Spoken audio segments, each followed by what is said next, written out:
ইমান ক্ৰিস্পি এটা মজাৰ যোনটো স্নেক্স আছে নহয় সেইটো আপুনি ঘৰতে বনাব পাৰিব তাৰ কাৰণে আপোনাক বেছি একো কৰিব নালাগে ইয়াত মই আলু এটা লৈছোঁ এনেদৰে গ্ৰেট কৰি লৈছোঁ আৰু ভালদৰে ধুই ল'ম তাৰ যিখিনি ষ্টাৰ্চ আছে ভালদৰে উলিয়াই দিব লাগিব এতিয়া পানী গৰম কৰিম পানীত আদা নহৰু চিলি ফ্লেক্স দিম আৰু আলুখিনি তাতে দি দিম আৰু যেতিয়া আলুখিনি অকণমান 50% হৈ যাব নহয় তেতিয়া আমি ইয়াত দি দিম চুজি মই ইয়াত এবাটি চুজি দিছোঁ আৰু ভালদৰে মিহলাই ল'ম এতিয়া যেনেকৈ ডো ৰেডি হয় নাই ঠিক তেনেদৰে কৰিব লাগিব চুজিখিনি ভালকৈ যেতিয়া হৈ যাব আমি তাক ওলাম আৰু তাৰপিছত তাক আমি নহয় ডো নিচিনা মুঠি ল'ম এনেদৰে ধুনীয়াকৈ মুঠি ল'ব লাগিব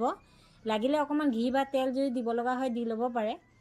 এতিয়া আমি এনেদৰে সৰু সৰু বলছ কৰিম আৰু মাজেদি এনেদৰে এটা ফুটা কৰি দিম বজাৰত যে পেকেটত পায় ৰিংছবোৰ দেখিছে নহয় ঠিক তেনেদৰে হয় ল'ৰা ছোৱালীয়ে খুব ভাল পায় কিন্তু সেইবিলাকতো ইমান হেল্ডি নহয় কিন্তু আপুনি ইচ্ছা কৰিলে ঘৰত এনেদৰে হেল্ডি হিচাপে বনাই দিব পাৰিব